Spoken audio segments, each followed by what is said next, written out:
আমাদের মূল আলোচনা হইলো আমরা শয়তানরা মানুষকে কি দেই? ওয়াসওয়াসা। বাহ, তুই কি মাদ্রাসায় ডিউটি করতি? জি সর্দার।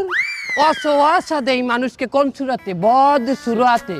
এটা অনেক ওল্ড হয়ে গেছে, এতে মানুষ এখন আর শয়তানি পথে আসে না, ধোঁকা খায় না, চলবে না। মানুষ আমাদের চেয়েও শয়তান হয়ে গেছে, কি ঠিক কিনা? সঠিক কথা ঠিক কিনা বলেন? মানুষ আমাদের চেয়েও শয়তান হয়ে গেছে, তাই নতুন কোন নিয়মে আমাদের ধোঁকা দিতে হবে। সেই নিয়মটা কি? কি? আধুনিক নিয়ম, নেক সুরাত। নেক সুরাত কেমন হয় তোমরা কি দেখতে চাও? যে সর্দার।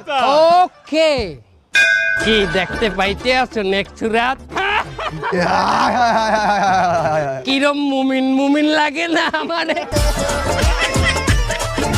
শোনো, আমরা নেক্সট সুরাতে ধোকা দেব, তার আগে আমাদের অনলাইনের ধোকার ইবলিশ কোথায়? অনলাইন ইবলিশ অনলাইনে কি পাইলে মানুষকে আমরা ধোকা দেব?